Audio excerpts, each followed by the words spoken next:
Hello and welcome to the Story Driven Podcast. Today, our guest is Jon Block, who is a very close friend of mine and also a collaborator, client, a co-founder over at Abundant Tribe Leader and the Abundance Retreats. Jon is a master communicator. He is a speaker's coach and trainer. And above all, he is a uniter, a community builder, and a leader to leaders. Me and Jon met back in 2019 on a house build in Mexico, building a house within 48 hours with a group of us with the Greatness Collective for a family who had never had a house. You know, he and his partner Mansi really started a movement 12 months ago when they had their very first abundance retreat. And since then, the wave has been growing. I am very honored and privileged to have been invited to begin working with them as their content partner and story strategist 6 months ago with my agency Brand Story.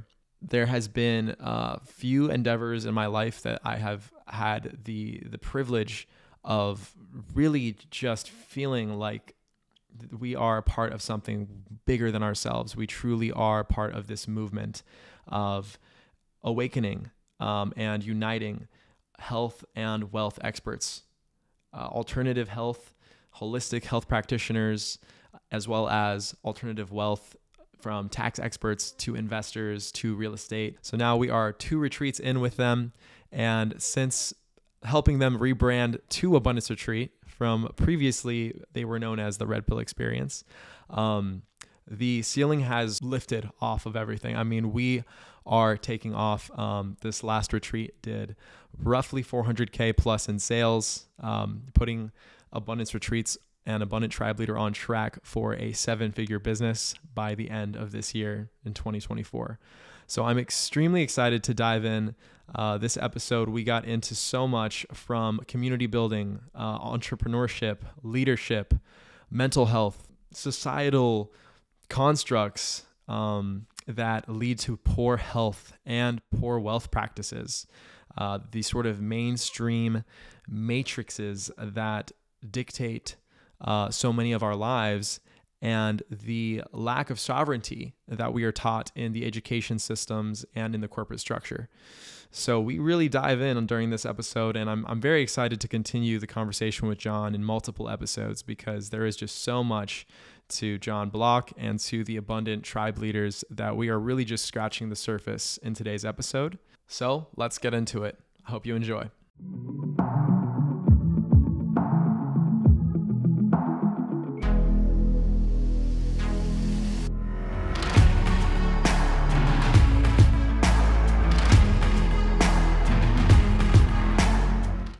So these moments right before you start shooting. Yeah, I mean, I feel like for me now, I don't really feel nerves as much as I just feel like I want to make sure that we get it right. Like, you know, like it's not so, before it used to be more like a thing of like, oh, do I look okay? Like, am I going to say something stupid? But now it's just like more of like all right, let's crush this. Let's make sure that this hour and a half is fucking phenomenal, you know, and we get every angle that we need. Yeah. That's how I feel about the events now. And it's definitely shifted from, I hope I don't mess this up, to let's crush this. Yeah, man. Oh, man. There's so much, Jon. I don't know where to begin with you, man. Crap. We met back in 2019. Yeah. July during the Greatness Collective house builds for families. So that's where we first met, and we were bunk mates, I believe. And now look at us here we are. I think what I want to ask you if you feel that there were any plot points, even all the way back through to childhood, that got us to this point right here, that you feel really shaped who you are and gave you that drive to now build a retreats business, a mastermind / tribe, really is what it is. The Abundant Tribe of tribe leaders. The Abundant Tribe Leaders. Yeah.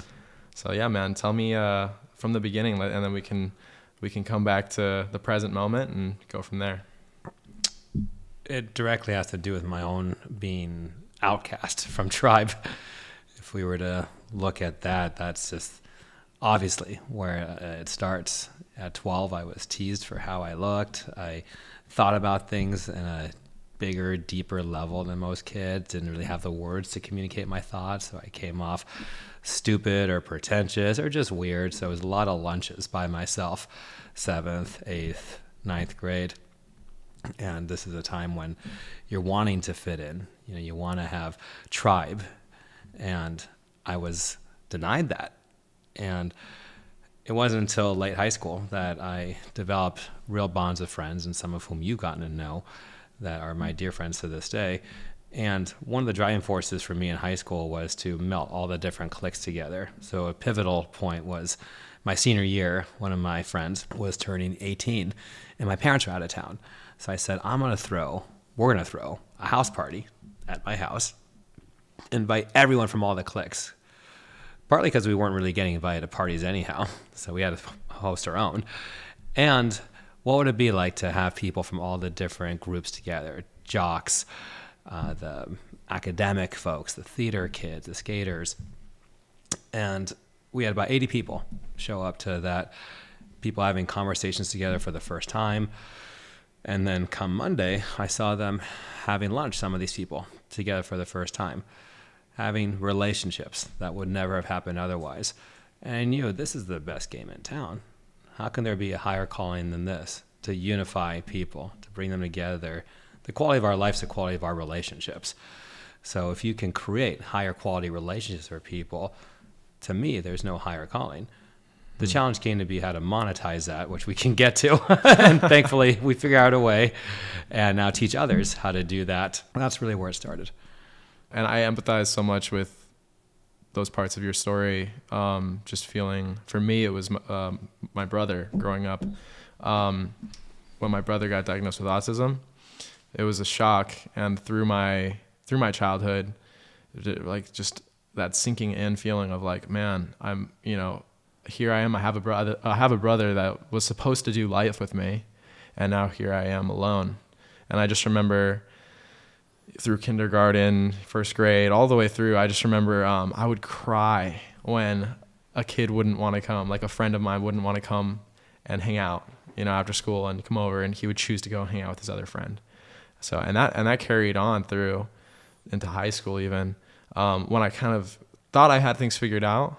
And then I took that antibiotic that totally robbed me of my mental health and my peace of mind, going from feeling like I had a tribe, feeling like I had a friend group, to spending most lunches on my own. Could hardly read the words on the page because of what was going on with my vision and my the thoughts in my head being so loud. So that was one thing that I always felt looking back, like my darkest times were when I felt like I didn't have a tribe, And of course you have your parents and you have your family, but there's something about a group of peers specifically, like having that group, feeling that you are included, that you are a part of the whole, that I feel, to be honest, I just feel is something that when I look out right now at the United States and the state of things, the state of the youth, it just, to me, it kind of breaks my heart looking at like how many people are there out there that are still struggling with this feeling of isolation. And there's a unique satisfaction to creating your own, just like how there would be of a person who inherits their wealth and never has to work a day in their life versus someone who creates their own wealth. It's a much different fulfillment that comes from creating it on your own. It's the same thing with our deepest relationships. If you inherit those relationships, so let's say the small town scenario, the immediate family, that's going to carry limited fulfillment versus the person who left and found their true family, their soul family, tribe outside. And that's something that bonds every one of us, from what I've seen, who come to Abundant Tribe Leader. The sense of it wasn't it. Wherever it was that they grew up from, Mansi growing up in India, Dr. Kalpana leaving Florida, on and on. That's like the through line, is that something was missing from how they grew up. Mm-hmm. And then coming here, it's like, all right, I meant to create my own tribe. And then so too, those who perhaps didn't have that ideal upbringing get to be a part of this. So I know you were a speaker's coach, and that was really where you got started in your entrepreneurial journey. I'd love to hear more about how those skills that you started sharpening back then even apply now to Abundant Tribe Leader? Well, that was the first time I actually found success as an entrepreneur. So I started producing music and arts festivals, which I liken more to gambling than actually running a business. So after up and down in that, I finally found success training entrepreneurs with their public speaking. The importance of having a niche, I got that. Having a system to rinse and repeat and be able to train people to produce these results. In my case, how to create at least $10,000 in revenue every time you get on stage in terms of clients or investors. Now, the thing that I came up against was within the coaching industry, how the bubble aspect of it, that a lot of us go into it believing that we're here to awaken or evolve humanity, when in fact it's just coaches, coaching coaches, coaching coaches, coaching coaches. It's a tough spot to be in because that's your ravenous audience that's willing to pay. Obviously, that's from an alignment standpoint. They have to pay coaches if they're going to be getting coaching clients themselves. Yet this plateau I hit of about $250,000 a year, there was something stopping me from really taking it to that next level of being a seven-figure coach, right? That coveted land of being a seven-figure coach. Is that bigger impact in the world? I didn't see how it was going to happen. I didn't believe in it any longer. I could feel myself lying when I was on stage saying that we're here awakening humanity and the effect this will have. It's like, no, this is more about you getting clients every time. And as much as I could be excited about the transformational impact they would have with their clients, it wasn't like there was a methodology that I had created with them in terms of transforming their clients' lives. I was just like hoping they were going to do a good job. My leg of the race was just to get the clients into their practice. From there, it was like, okay, I hope this all turns out for everyone. So that always bothered me. Yeah. And the fact that it was more of a money-driven thing. And there was something really important missing in terms of the game that I was up to. And I know, so you started hitting 250K a year. I know you were in business with your ex-wife. That's right. So how did that, do you feel, play into now, like maybe some of the lessons or anything that you feel during that time that kind of shaped how you're now approaching Abundant Tribe Leader? Well, I can speak to working with your spouse. It's not for everyone. Each of the person's voice in the couple needs to be fully heard and expressed. And that wasn't happening with us. She was the production manager. So she had a portion of the event proceeds were going to her and her salary. Yet she had her own calling and impact to make that was being suppressed in this particular role. So that didn't work well for us. I knew that if I was going to work with my partner again, that would have to be in a way that I would be elevating her voice.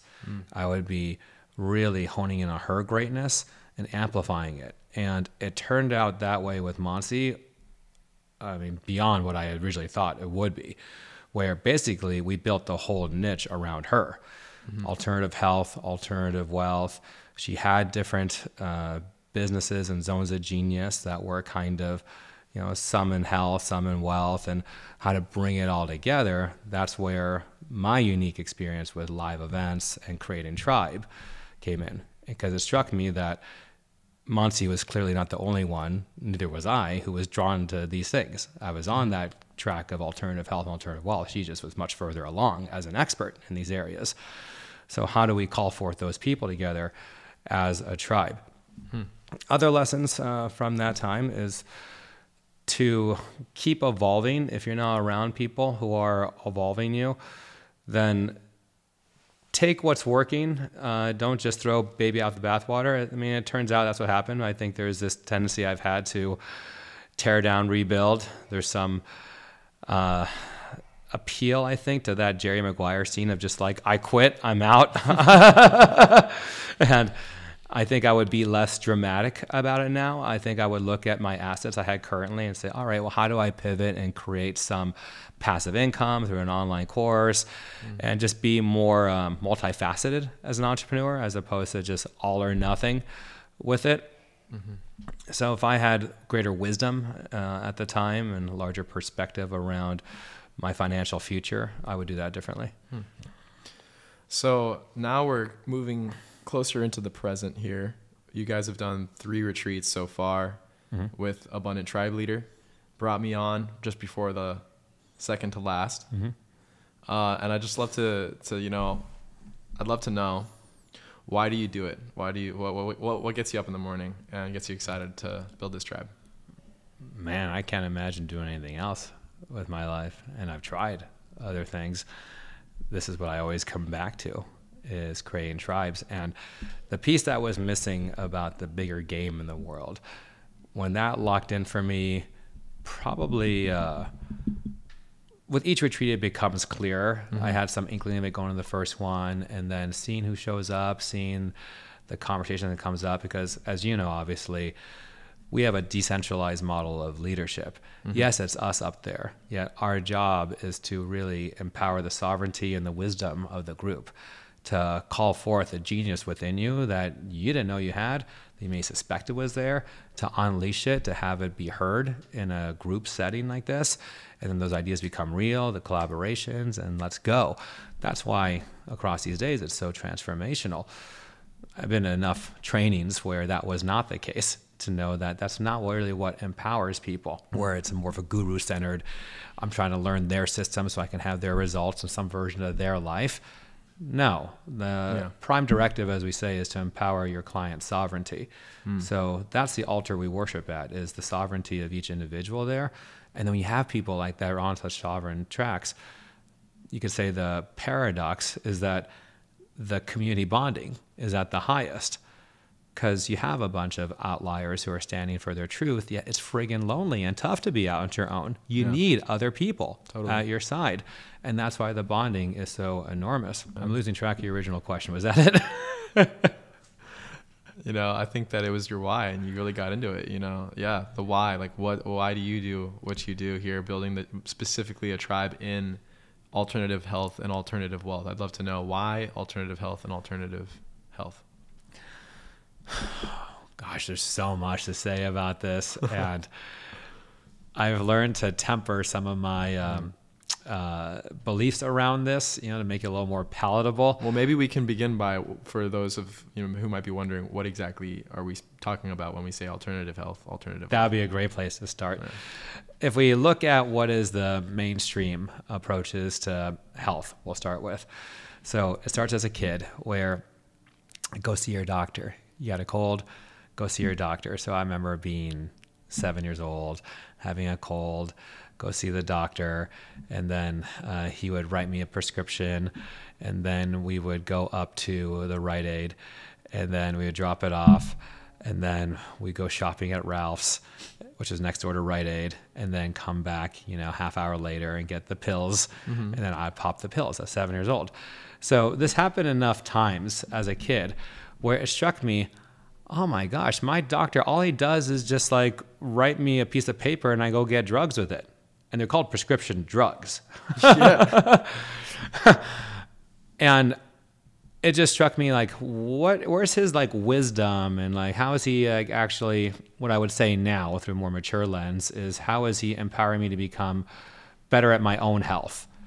He's not. It's entirely dependent on him. So when we use a term like sovereignty, what we're referring to is having agency over oneself. That's one reason we're so dedicated to this, is because right from the get-go on the health side, it's taken away. It's all given to this, quote, expert. And all they're doing is just giving us like a piece of paper and getting the prescription drugs. Oftentimes, yes, there are doctors who do a whole lot more than that. Yeah, that's a big part of this allopathic corporate healthcare approach. From that all the way to cancer treatment, the way that chemotherapy, just frying the body, is just considered a go-to. And I had friends, my friend Kirk, I just saw him slowly die in front of me as a result of this approach. Never considered an alternative. And I've had the good fortune of meeting several people who have alternative treatments that are the very much least worth considering. I know this is a very touchy subject for people, especially those who've been impacted by cancer. All I'm ever asking is for people to be open to consider other approaches, these alternative approaches. This all comes from my stand for thinking outside the box, not just accepting the dogma that's been handed to us. to say like, oh, well, I'm a Christian because my parents and grandparents and great grandparents are Christian. Well, maybe that's not your personal truth. I'm not saying don't be Christian. I'm just saying to check in with yourself. What is your own personal truth, capital T? If this is controversial or tough to swallow, then you're probably not going to fit in with our tribe.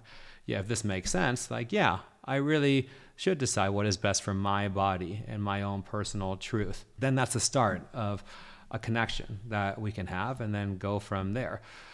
On the wealth side, I mean, this is really pervasive too, starting at the level of American education, where we're conditioned to get a job, meaning that a boss is responsible for our livelihood, how much wealth we can accrue. Mm-hmm. So the way I was taught, doctor, lawyer, corporate job. Mm-hmm. So because I didn't have the head for being a doctor and I was too much of a rule breaker to be a lawyer, that left corporate job.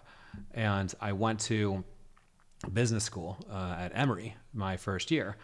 And what struck me is that I had nothing in common with these people around me. It seemed that to be passionate about business is just about being passionate about money, and the separation didn't make sense to me. Mm-hmm. And I believe this to this day, that having business as a major creates this separation between like the business side and the quote, like the talent, like the architect or whomever. Any vocation should have a business aspect to it. Mm-hmm. You pick something that really calls to you, and then you're learning business as an aspect of it, not the separation of, oh, there's the business majors. Oh, yeah. And I saw that firsthand when I transferred to USC film school, like loving movies, that they said to us, you're all screenwriters. This is the agents and managers who come in and talk to us. You're awkward with people. We're the business people. Don't try to go out and sell your screenplays. Leave that to us. You'll just mess it up. You got to stay in your genius behind your laptop and let us handle that for you. And on one hand, it makes sense. There's a place for agents and managers, and some of them are really good in the industry. Yet it was also a way of justifying their existence while denying us our own sovereignty when it came to our wealth. Mm-hmm. Truly being masters of our own destiny. No one empowered that entrepreneurial drive in me. And the filmmakers, side note, who really seem to have longevity, have this entrepreneurial drive in them. Like mm-hmm. Quentin Tarantino strikes me as very much entrepreneurial. That's a dude who makes it happen. Yep. And then basically was able to dictate terms to the industry after Reservoir Dogs and certainly after Pulp Fiction. So the wealth side, as we go further on that, we can look to the 401k, the way that we're told to put money into these corporations, and that's somehow going to take care of us, and how most people don't even question these things. Mm-hmm. S&P 500, like I put money into that, and it was just like after about 3 years in it, I was like negative 500 from what I put in. Like, how is that right? That I'm there at Chase Bank and they're saying, well, that's just how it goes. Big smile. Just crazy. To swallow that without even really considering an alternative. And this is really where I credit Mansi with her genius, because she, as others who watch this, like, hear what she's got to say about this topic, because she has so many insights. I've learned so much from her. But when she said to me on our first date that 401 is 101, mm-hmm. that basically a 401k is equivalent of a college freshman class. Mm-hmm. And if you are going to be on this track of wealth, you got to have at minimum a bachelor's and really a master's degree if you want to talk about generational wealth. Yeah. Right? There's a lot there to really educate yourself around. So for us then, getting the leaders in alternative health and wealth to come together, to mastermind, to support each other, to spread their knowledge and their transformation. Mm-hmm. A lot of it's an inside out job too. So we only can really work with transformational leaders. One reason things don't move is that people are just spreading information and they haven't found a way to penetrate that initial skepticism or this horrible label of disinformation. You're spreading disinformation. Well, on one hand, like, we're dealing with that as an issue, and rather than getting upset about it, to me, I see it as a challenge.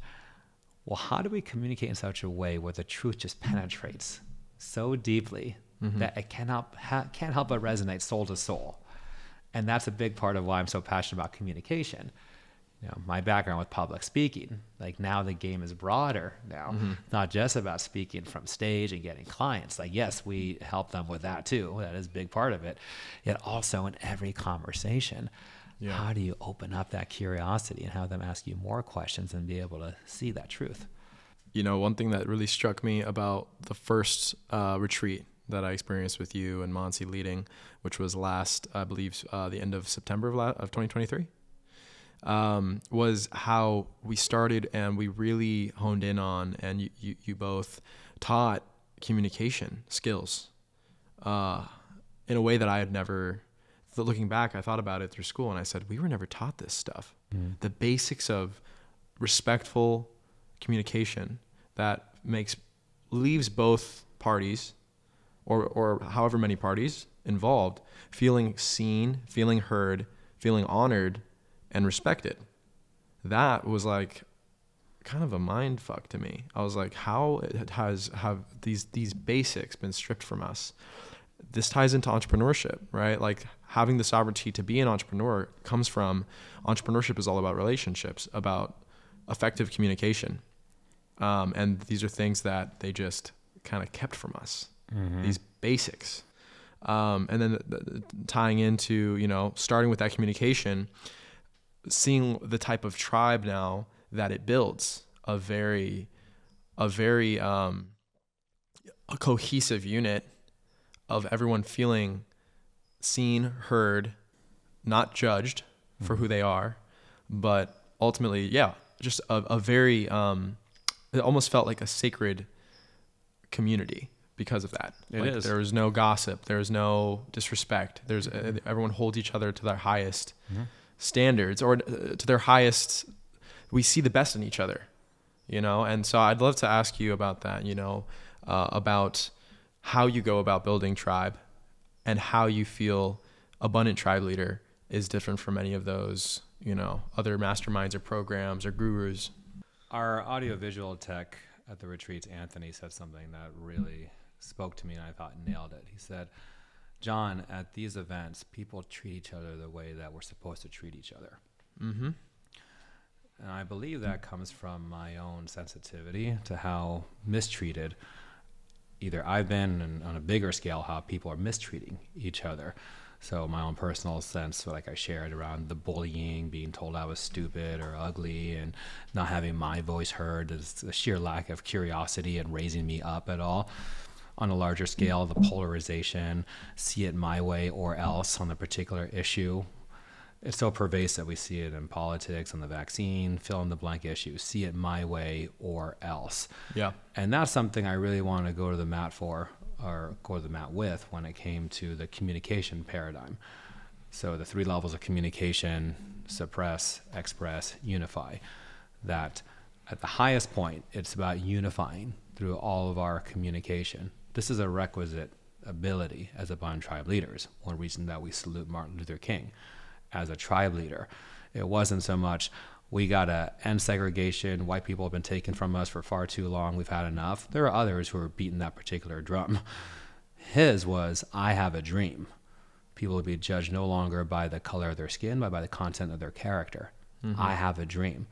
So when you look at footage from that August 1963 demonstration, right, at the DC Capitol, people of every color have shown up to be there. 250,000 people show up for this, of every color, age, because that unifying communication.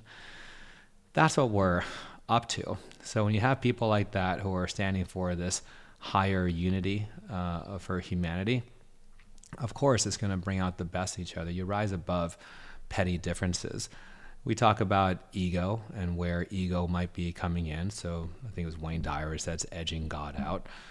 It's as good of a frame as any if you're on a spiritual track.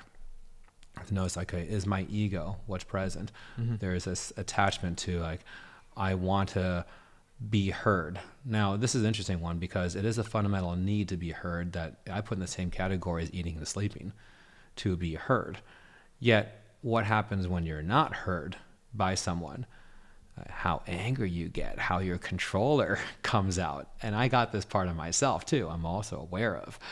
So that would be an example of how ego can be merged with something that is fundamental and beautiful, or in spreading unity consciousness and like wanting people to be accepted. And then you encounter a racist or a homophobe, and how in that moment, gone is the unity consciousness. Instead, I want to destroy that person.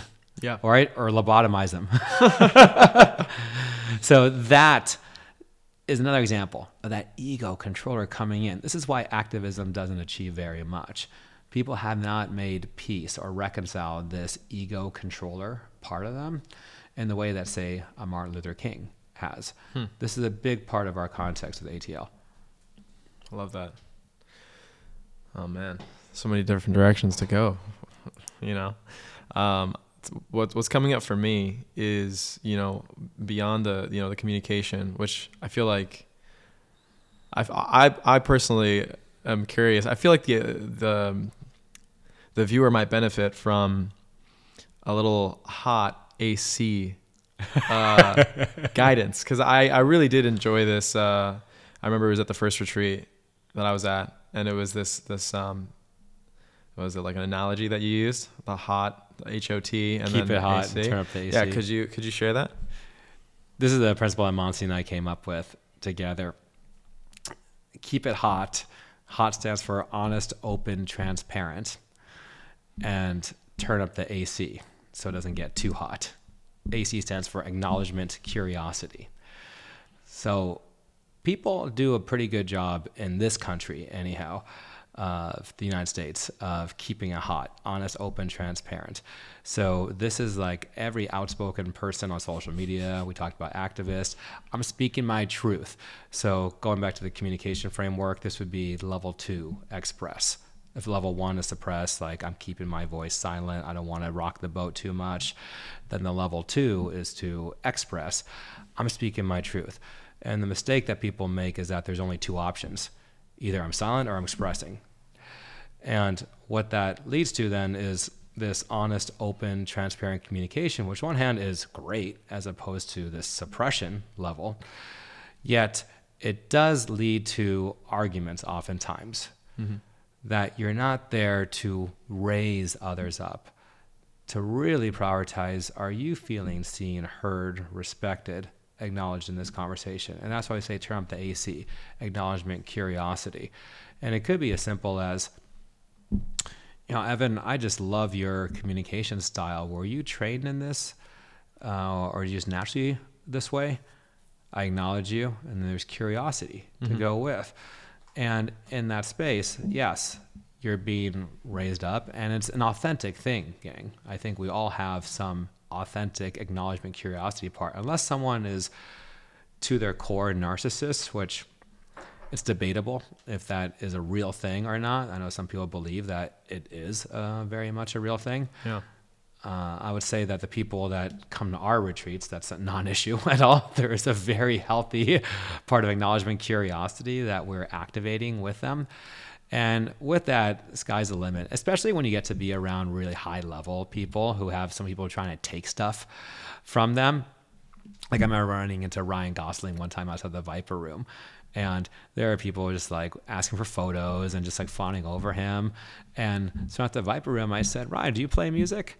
He says, yeah, I do.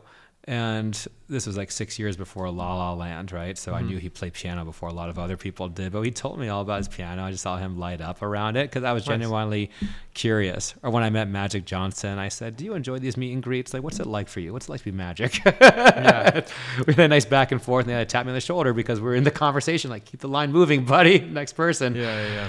So the acknowledgement and curiosity is what really carries the day. And there's really no reason for conflict ever if you think about it, if you just turn up the AC. Yeah. I mean, you know, I do believe that communication can save the world, because that's what I see when you look out at every major conflict that's happening right now. It's just a breakdown in communication. If you think about it, just like 2 sides not acknowledging each other or being curious to the other, just sitting in their own truth, you know, just completely unwilling to see anyone else's truth. Locked in level 2, so nations go to war with each other over this. Now, I have grace for humanity. I'm a pragmatist. So, of course, I get that we're triggered in the moment. There is that flash of anger, that rage that can come over us. You know, we see it on the road. We see it among married couples. It's part of being human. We're negligent if we deny that that's there. And what happens next? That's where the discipline, what's known as the refractory period between stimulus and response, the ongoing work for us as humans is to compress that time frame from when a stimulus and response. So something triggers us, and then what happens next? Do we just, slam on the gas and try to ram the other car? Do we strike the other person? That doesn't work. I'm very firm on that. That is a non-option for myself and for any human, in my opinion. So what do you do instead? That is an essential curiosity for every person to bring, to get, all right, if that's off the table, what is another option? Go outside. You can pound a pillow if that's part of your process, sure. And there's a way to apply some of these communication tools for sure, taking personal responsibility. Like, okay, here's my part in this, because every conflict has two parts to it. If I wasn't around another person that I'm having a conflict with, they would not be upset most likely in this moment. Like, clearly I have something to do with it. So what is that I'm contributing to the conflict? Search within yourself. Especially as you get to be an adult, you notice certain patterns of yourself. Yeah, I know I can be controlling or demanding or fill in the blank. Start with that. And a magical thing happens when you take responsibility is the other person can't help but respect you for it. Right? Now, some people might take the opportunity to beat you down further, in which case you can draw a boundary and say that, so right now I'm wanting to take responsibility for my part, and this doesn't add anything to say that, oh, I'm a bad person for having done these things, right? I just need you to get that I'm owning my part in this, and you're going to have your chance to own your part in this if you choose. And that way of modeling for others, it will deepen the understanding of the situation, will deepen the relationship between others. If they practice this, everyone wins. Everyone does win when I feel, people are aware of their, not just sovereignty, but their ability to be a leader. I feel that the most important word in Abundant Tribe Leader is actually the leader, because, and this is another thing I wish they would have taught in school, is that we are all, whether we like it or not, leaders in our own life. The communication, the way that we treat others, either the positive or negative energy that we put out into the world around us, how that projection of our inner world goes out and creates, whether we accept it or not, we are creators and leaders in that. And so, I feel that at these last two retreats, I came back and having learned all of these about tools about leadership, principles, philosophies on how to build a tribe, how to, honestly, also just the fact that I felt, I would say, even outside of the church, I used to go to church with my family growing up, and I feel that I felt the presence of God at these retreats even more so than I did at some of the churches I went to, because of this sacred community that was forming out of respect, love. Well, the term church gossip is a phrase that we've all heard too. Right. So that alone, ego, edging God out. If I was running a church, it just seems to me obvious that you would have a no gossip rule, and you call each other out on it, yet that doesn't happen. So there's a lot of inconsistencies oftentimes with some of these organized religions, and I'm not judging. We're just facts are facts. Well, I feel that the biggest difference with Abundance Retreats and Abundant Tribe Leader, it's funny, I was with Kim, my girlfriend, and we were with her family, and her sister Lo said, "Is it a cult? I've been hearing these retreats are like cults." And I thought about it, and I was like, no, it's actually the opposite of a cult, because at any cult that I've ever heard of, the big recurring scary thing is this almost taking away of your sovereignty and agency, and replacing your sovereignty with this is the one way, this is our way, one way of doing things. You have to do things like this, A, B, C, and there's no other way, and I just experienced the exact opposite at these retreats. And so I'm curious, from your end, how, orchestrating, designing these retreats, seeing the breakthroughs that have been happening, just, on the other end of it, just creating this thing from, I would say 3 retreats in, and already we're seeing some insane breakthroughs. I would say every single person at this retreat is having some massive transformation and coming back. How have you been transformed? I've been transformed with each of the aspects of abundance, tribe, leadership. So if I'm going to be holding the space for you all being abundant tribe leaders, and this is an important distinction, this word abundant before tribe leader, there are a lot of people, and myself, I used to be in this category, who was a tribe leader, but I was not abundant. When I was doing the music events, I was gathering the San Diego music and arts creative communities together. Yeah, I was still living with my parents. I didn't earn enough to be able to actually have my own place to live.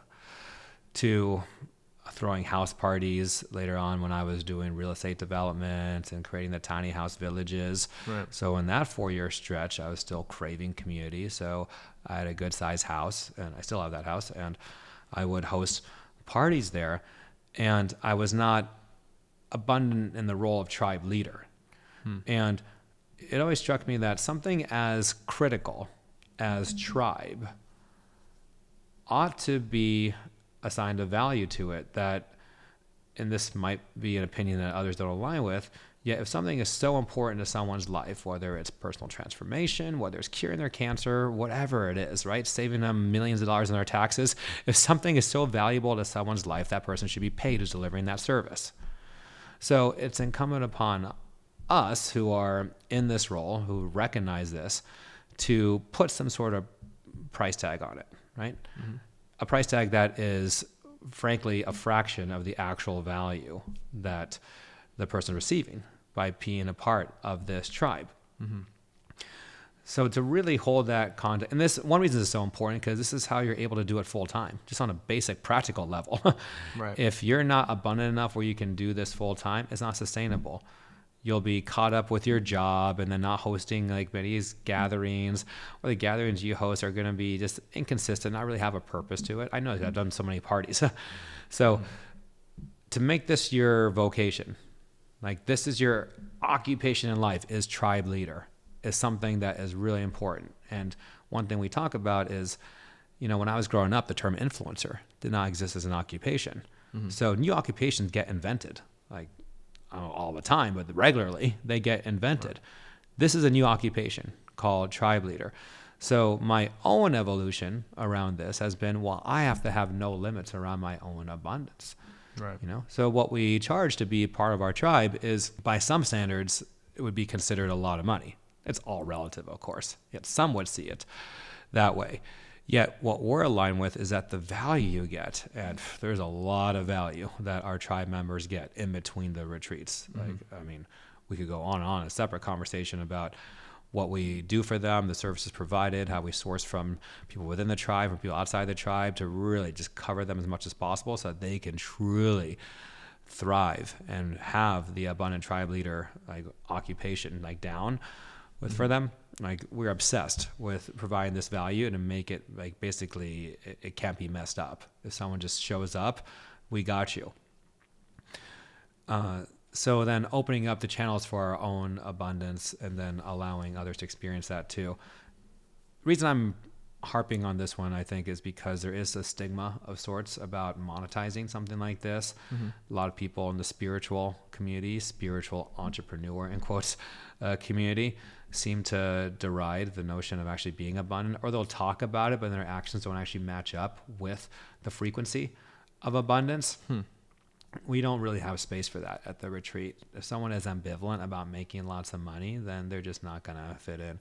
If you're clear that, yes, I want to have a full-time living at this. Yes, I want to have more resources so I can provide more for my tribe. Right. Have a nice chef I can bring in, be able to include the accommodations.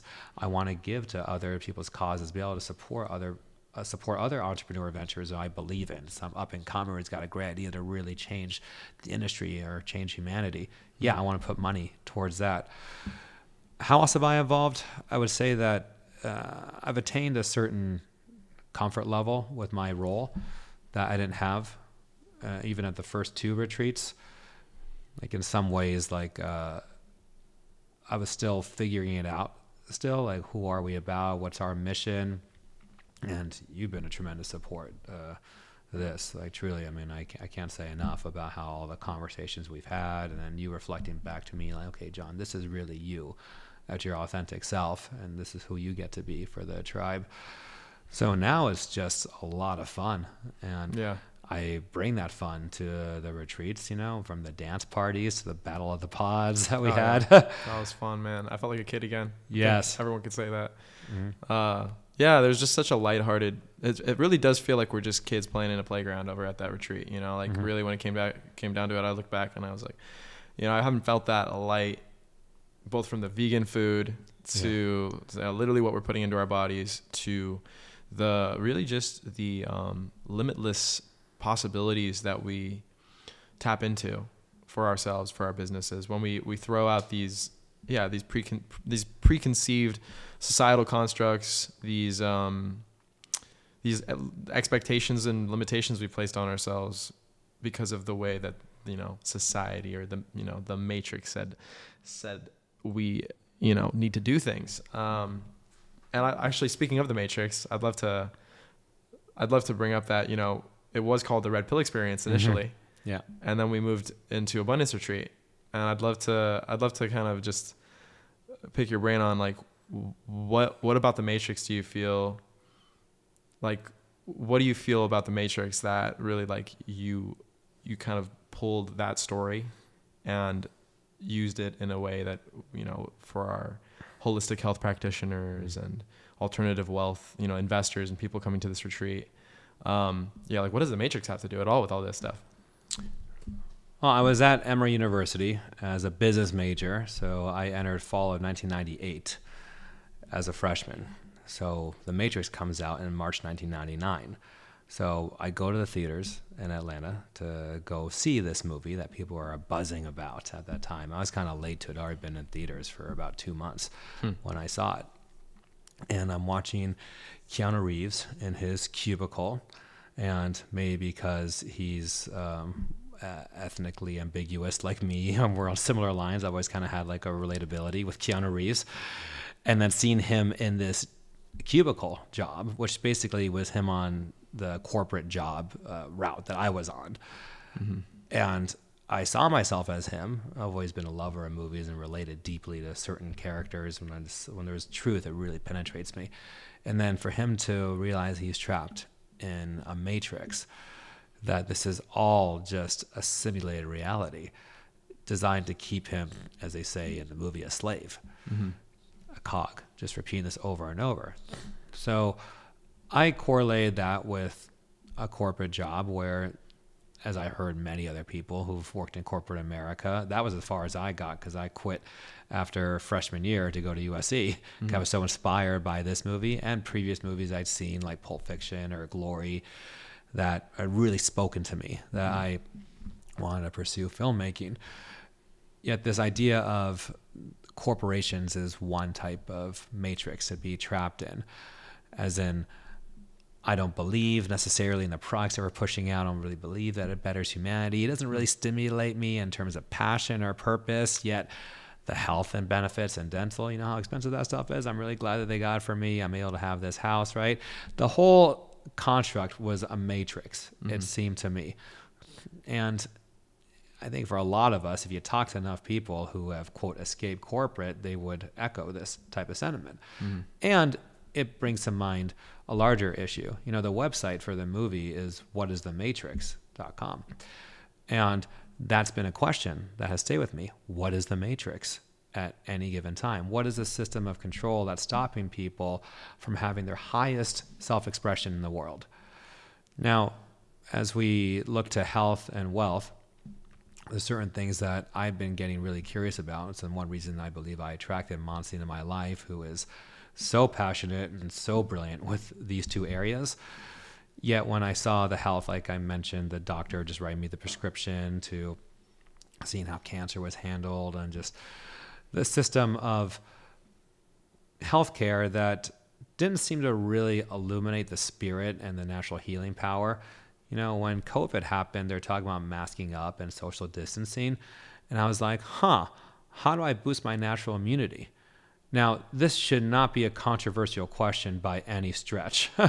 How do I boost my natural immunity? That's a question that should be asked regardless of what's going on in the world. Right. That's where I went, is how do I boost my natural immunity? Not knowing the scope of this thing and what was going to go down. How do I boost my natural immunity? The fact that this is even considered alternative health is kind of ridiculous. Like the cold showers, the breath work, the supplements. That is something that made it so like, well, I mean, I got COVID once and it was like, okay, like it was again the chicken pox, basically, for me anyhow. Like I'm not commenting to anyone else. That was my experience. And I believe it's because I had really taken on boosting my natural immunity.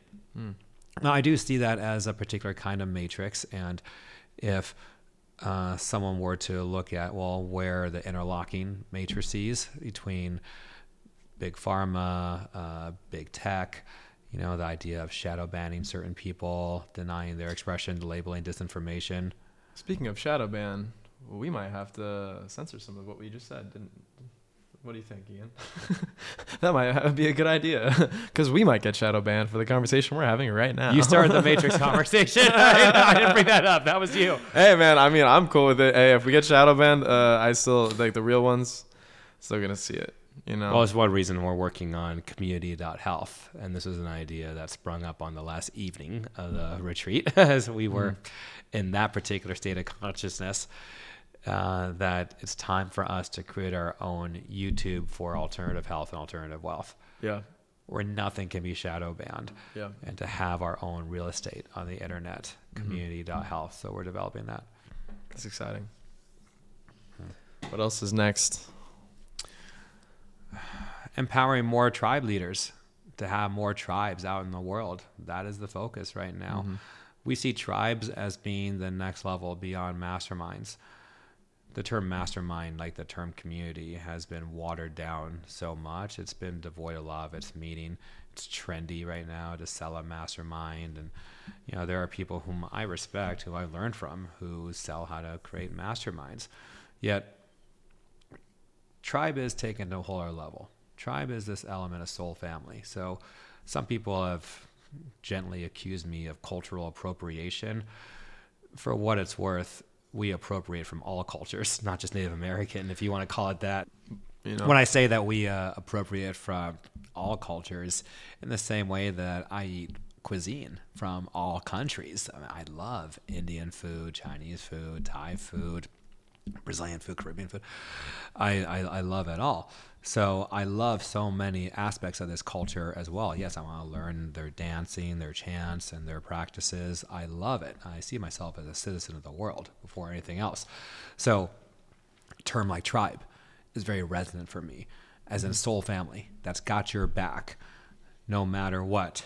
We rise together. We're only strong as our weakest member. That's something that masterminds tend not to have, where it's more about the individual achievement, at least that I've experienced. Is very kind of typical American capitalism in that way. Hasn't quite evolved to this place of soul family and tribe.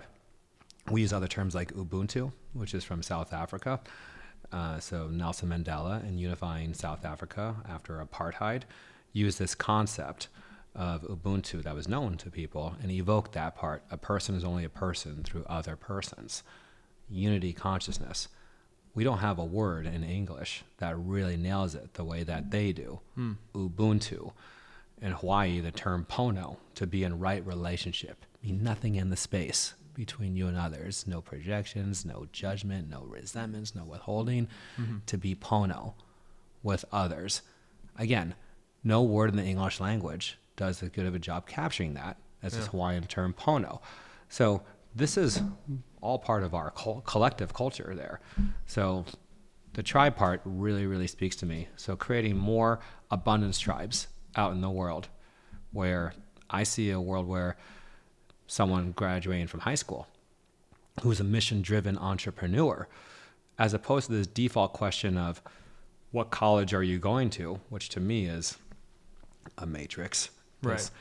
Acceptance that everyone should be going into student loan debt in many cases, or just being part of a system that trains people to be more employees and entrepreneurs.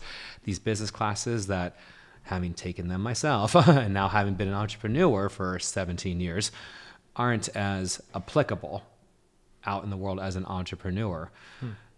It's all part of the matrix. So for certain people who are critical thinking, mission-driven entrepreneurs, and one thing I'm very proud of at the tribe is the age range that we have.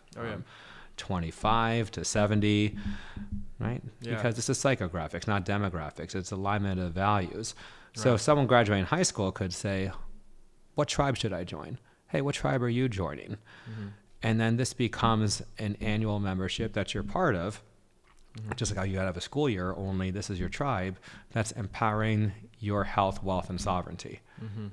Right? Yeah, absolutely. I mean, it's the tagline that we developed. Together we rise. Yeah. Together we rise. Really, what for me, everything, when it came to the tribe, at this last retreat, I had some major downloads. Like, we were in the hot tub, Mira was spitting freestyle cipher. But after that, we did some theta healing work, and I got really I started getting these visions of all of these different tribes. I don't think the word tribe is appropriate. If anything, it's appropriating from all of our ancestors. I mean, tribes were around since the beginning there was just tribes. That was all there was.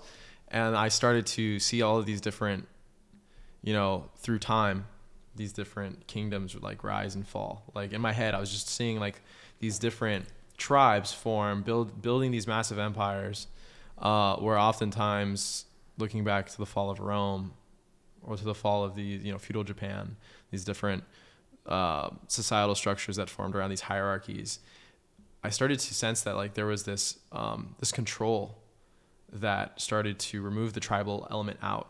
Start labeling tribes as that's the savages, right? Yeah. For example, in America, you have these capitalistic, really just, people looking at these tribes going, we know better than them. So let's silence them, remove them. And I just really saw how Abundant Tribe Leader, for me, it was honoring this, it was really what worked. These tribes that were, formed our culture, were the foundation of our really everything that we have now. I really feel like there was just this purity to these tribes that has been stripped from modern society in a lot of ways. Yeah, and that's why I study history. Anyone who is interested in the future, being set up to win in the future, has to know their history. It's all human behavior, and this is something that is sadly missing from a lot of people with this instant gratification obsession, is the wisdom of seeing the bigger picture, past, present, future. So what you're referring to is really important for every person to know. What we did to these Native American tribes, and we as a country did to the Native American tribes, we're all responsible for this. In my opinion, this, along with slavery, are the two biggest black marks on our history in this country. And we get to take full responsibility for that because we're still feeling the repercussions of that. And there's whole other conversations to be had about that. The purity you're referring to is that they had created a way of life. They had figured stuff out that worked really well for them. Now, some might say that, oh, well, that was for its time and it's not relevant now with technology. Well, how does that adapted for 2024? That's what we're talking about. That's what we're creating. Right. What does tribe look like in 2024, where everyone is provided for, everyone rises together? There might be some humbling of that individualistic greed. Yay, I want to be on the cover of Forbes. I want to have the McMansion. Well, how much of that's ego? Again, we get to look at that, right? And there's nothing wrong with wanting that as long as it doesn't hijack you and be the driving force behind things. Is it ego? How will this contribute to humanity, you having the big mansion or the jet or whatever, right? If you can align with that, it's go time. So yes, the having each other's backs is something that we're really, really big on. That's why it doesn't work online too. Every one of our tribe leaders has to have an in-person event inside of their 1-year tribal membership. It's a requirement. You got to bring them together at least once a year. You might have tribe members from all over the world, yet if that's how they find you online, that's how they're drawn to you, because that's just a reality. 2024 is that you market online. One reason it's different from, say, the 1700s. So you might have tribe members from all over the world, yet they all do get to come together in one place. It's not a true tribe unless that happens. And then how you facilitate that bonding and transformation, well, that, if I can humbly say, is a genius zone of mine. Like, I've dedicated myself to it since 2008. This is why people have come back to my events again and again and again, because I'm obsessed with creating that true tribal bonding in a way that calls out the authenticity, the sovereignty, these other things we've been talking about, produces real lasting breakthroughs regarding their health, wealth, and sovereignty. I mean, it's the real deal. We bring in experts from all over, and it's not enough that they be an expert on a topic. It's like, do you align with these values of tribe?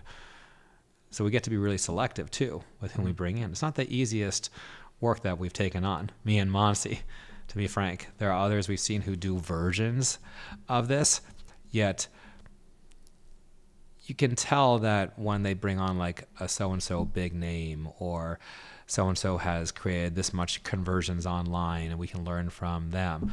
Yeah, but what are their values? What do they really stand for? Yeah. With this sacred time of getting to address the tribe, are they unifying the tribe, their words? Or is there some undercurrent that might be activated of not enoughness or greed or competition? You get to be responsible for that. So that's why we're oftentimes sourcing from within the tribe, the actual leadership. And one thing we've been very blessed is that we've attracted some brilliant, friggin' high-performing people. Oh, yeah. Whether they're already in the 7 or 8 figures, some of them, or whether they're on the rise and clearly on that trajectory, you're certainly one of these people that has such a unique wisdom and perspective to bring, and coming from the unification of the tribe, while also bringing something very practical and actionable. I'm just so grateful that it was this tribe that I, was able to step into my leadership with, because if it had been, one of these other communities out there, masterminds out there, they're a little more cutthroat, to say the least. But this community really allowed me to, take my time in speaking up in front of a larger audience. That was something that I had since high school with that antibiotic, agoraphobia. That was like a thing for me that I was still like, I don't know if I can. And then on top of it, last retreat, speaking in front of Chris Gandy, former NBA player, played with Michael Jordan on the Chicago Bulls. And I see that he's going up before me. Yeah. With his tax strategies. And just to have... and he friggin' loves you. Right? Yeah, that guy's awesome, man. You thought you were amazing. He loves to work with you. And just to see a family, really the soul family, like that people see the best in me. They believe in me. It's like when I stepped on stage, when I stepped up in front of this audience, it wasn't like, oh, I have to imagine them with their underwear because of how they're making me feel right now. It's like, no, it really feels like everyone's just there to really just let you shine and let you be who you are. Even, be you. Be who you be, even if it's, even if I'm a little blubbery and rambly at first. And it's funny. We're still removed from that style of public speaking training. I forgot that was still a thing. Dude. It reminds me of how I got hired by Google to do some public speaking training to their employees. And my approach they found to be so off-putting. Interesting, I got hired by HBO right before that one, and they love the training. And this is their headquarters in Times Square. Nice. Rave reviews, and I forwarded it to my mom. It was really great. And then I do the same training at Google, their New York City location, Chelsea Market, and they shredded me. Because I think they were expecting more conventional public speaking training. Yet I was saying to them, be fully present with this audience member and see what truth emerges in this exchange between you two. Right? There's a level of trust and leaping, right? That maybe for people who are more engineer or heady type, this wasn't quite landing. I do see communication as being sacred. It's a privilege to get to speak to anyone. The greatest conversations are ones that are not scripted. So you are not trying to memorize what you said in any great memorable conversation you have. Just think about the one-on-one conversations that we ever have. They're not scripted. Right. Therefore, to a degree, the one-to-many shouldn't be either. It's different every single time. That said, as a professional, you know what message you want to communicate, what's the training that they are meant to take with them that's actionable. That's a given. Yet I've been very blessed to be mentored by people in this particular way. I really can't claim credit for this one. Like, it was the right mentors I happened to source who taught me this style of presenting that's really allowed me to be my authentic self, to love it, to make a big difference. And I think the results speak for themselves. That people love coming back. They're inspired to create their own tribes. And just the crossover at that higher level of community, and when you have a room really of experts in their different niches, yet we all fit in to that health and or wealth, it's just allowed for some explosive business opportunities for me personally. First retreat, first 50K month, this next retreat broke that record of my previous biggest month. And we're moving into now, I'd say, every tribe leader getting, specifically the inner circle, right? The year-long now diamond, gold members, giving them that platform, I'm very excited about. And I'm excited to be a part of the ride, helping on the calls as well as at the retreats, to really make sure that every tribe member gets to shine in their zone of genius and get the opportunities to network and then support and be of service to the tribe. And it's not about sales. I say 50K, record-breaking month. It's great. For me, it's not about the money. It's I get to make that amount of impact for others. 100%. And those are the people who align with us, So we have someone who invested $44,000 to be in our year-long group. And not just someone, 5 someones. Yeah. Now coming on, I'm thinking going about on to 6. Yeah. Just out of the most recent one. I'm thinking about one particular one where she teaches infinite banking and how to have whole life insurance policies, which is something I've been researching along the alternative wealth track. And this is very proven. R. Nelson Nash, Become Your Own Banker. I encourage everyone to research whole life insurance, cash value policies. So I was set up with a different company to be getting my policy. We were going to have our conversation actually right after the retreat. We've been having a lot of email exchanges, has initial intake interview, and we're going to finalize that after the retreat. Nice. Then this individual, she, Knock, right? Yeah. She joins us at the diamond level, and it's so clear to me and Mansi, of course, we're going to work with her. Yeah, absolutely. We keep it within the tribe. Absolutely. It's what we do. She has made this investment. Our commitment is that it come back to her 10x. Right. So, of course, that starts with us, and we're going to make the investment with her and then get the great returns and be able to tell everyone, and then on and on it goes. So keeping it within the tribe is something that's so crucial. That's why any investment someone makes will come to them many times over. Yeah. I mean, the way I see it is this is how it was meant to be from the beginning of time. This is how people did not just business, but how they lived life. It was like, hey, I have this I can help you with. I can help you with this here. Bartering systems were invented, right? And then the monetary system was invented, all that. But before all that, it was, hey, I can help you. Thank you for helping me. I can help you. And that's like the basis of entrepreneurship that I've found, that they don't teach that in school. They don't teach this very basic principle in schools, which is you can do what you like the purpose that you feel called toward, and you can do it for others. And if you really just, with Abundant Tribe Leader, it's like if you put others and you want to lift them up, everything else is going to just flow back to you. It's like if you take the crime aspect out of it and all the violence, and you know where I'm going with this, the mafia approach makes a lot of sense, where it is a soul family. Some of it's blood, other times it's chosen family. and you're rising together. And there is actual dollars being exchanged between them. So it's not barter, because we live in a world where that's where stuff happens, right? Is like through actually dollar exchange. So knowing that, especially in 2024, and then there's other ways too with crypto and all that, right? That there has to be some of this monetary exchange to make things go. And the commitment is that we rise together, we become stronger together. You know, that statement about this directly applies to entrepreneurship, where you have a single stick, easily broken. The bundle of sticks, though, which is the tribe, you have 20 of them, 30 of them, doesn't even bend, right? That's the power of being part of a tribe. Love that analogy, man. Closing thoughts.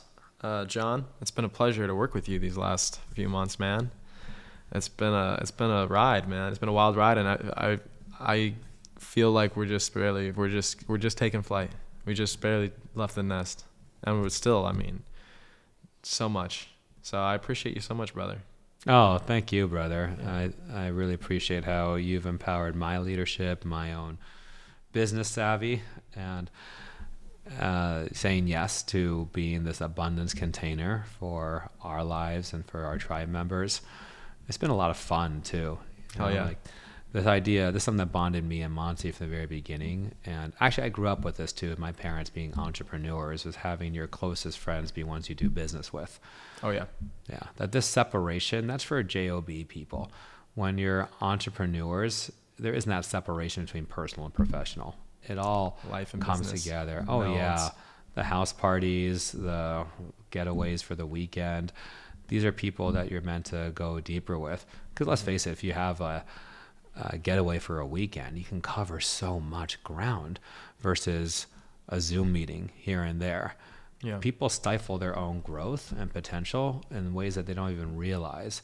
You know, I've said before that the reason a 2-hour meeting for most people is something they dread, just on a whole, the average like 10 person or so 2-hour meeting, people dread it being a part of it because not much gets done. Well, why is that? Why is such a common human experience? It's because that 2-hour meeting really should be 2 days. You're trying to compress too much across 2 hours. So what the mind has to do is to label, oh, he's the loudmouth, she's the know-it-all, he's the one who never says anything. You're not able to really go deep and honor the sovereignty of each individual across 2 full days together inside of a mansion. So I'm a big believer in this model. So for our abundant tribe leaders, at the very least, that's what your event could look like. Just rent a house and bring people together for that time. It's going to be magical. People are going to be so relieved to break out of their boxes and the labels that they put on others or people put on them. That's where the depth and the real growth and the greater success for everyone comes from.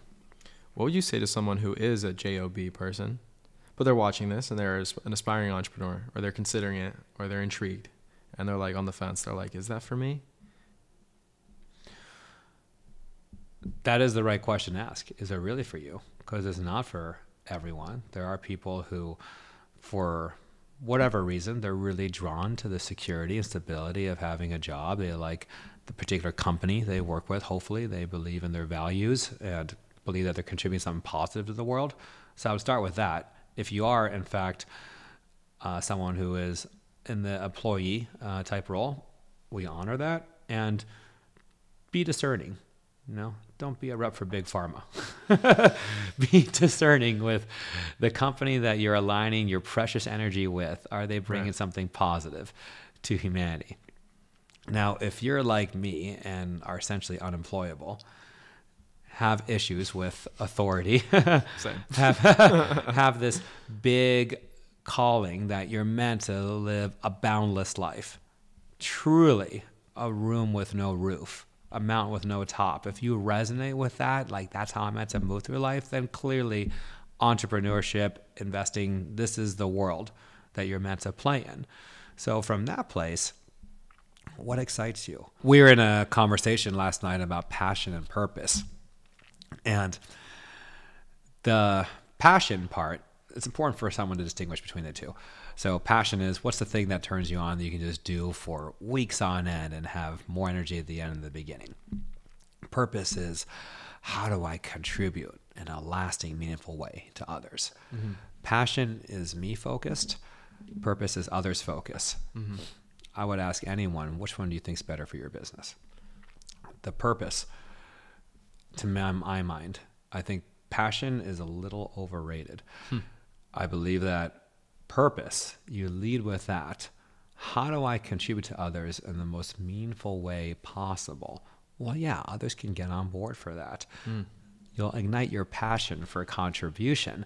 Now it gets to look different ways. For me, it happens to look like speaking and hosting events. For a lot of the tribe leaders, they are drawn to some version of that. Then we have tribe leaders who are not drawn to hosting their own events. They want to support other event leaders in their ways. And that's beautiful too. So there's a way to align yourself with these different ways of contributing in a lasting, meaningful way. I would get extremely curious about that. Try different things. Try things that have a proven success aspect to it, proven business model. People are, quote, crushing it and making lots of money at this. There are so many things out there that are truly beneficial to humanity that really spread so much light you can make a lot of money at. Choose one and go from there. I love it. Yeah, man. I feel like maybe I just got lucky. Falling into my passion. I think going after my passion first, and then once I dove into that, finding how I can turn that passion into purpose, how I can use it to help others. So I feel like I maybe just got lucky with that. I think you did, to be honest. Yeah. It's not exactly a formula that you can really train others in. Yeah. I think the one thing about me that was always a little different was I was always going towards like, what can I do that doesn't feel like work? And I just kept going down that rabbit hole. Maybe, like, honestly, my laziness might have been a blessing, because part of me just wanted to kick back and play video games all day. And then so when I went into film class and I was like editing, and it felt like a video game. Like I was just editing my video together, and I'd made this thing. I was like, that was homework? Can I do that for the rest of I can? Like, yeah. You know? And for me, I loved hosting house parties. And we host retreats at houses. Right. And they're parties. There's dancing, and there is a party aspect to it. Right. So in that regard, of course, I took an aspect of my passion, was the thing that I would just drawn to, would do anyway if I got paid nothing for it, and find a way to make money at it. So Warren Buffett has said some version of this, like, that's the key. Find what you love doing, and then find a way to get paid for it. So that is an aspect of it. I think there's something very incomplete, though, just about saying do what you love and the money will follow. Right. You got to marry it with purpose. Purpose. I want to ask you, shameless plug time. Okay. Shameless plug time. I want to hear about what's next for Abundance Retreats. When's the next retreat? Who is this for? Who should be hitting us up and looking to apply to the next one? The next Abundance Retreat is happening July 15th through 17th in San Diego. We rented another beautiful mansion in El Cajon area in the mountains. And that's our style, is that we like to change it up with the different mansions and nature. So we'll be convening together for those 3 days. We tell people to block out the fourth day too, because we find oftentimes that's further integration. You want to be around some of the people more and just kind of have that day free to see where it goes.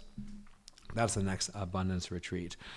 You can always go to abundanttribeleader.com to find out what's happening next. Follow us on Instagram. Consider what it would mean to be a part of a tribe. I would say for anyone who is watching this, there is some resonance with being a part of a tribe.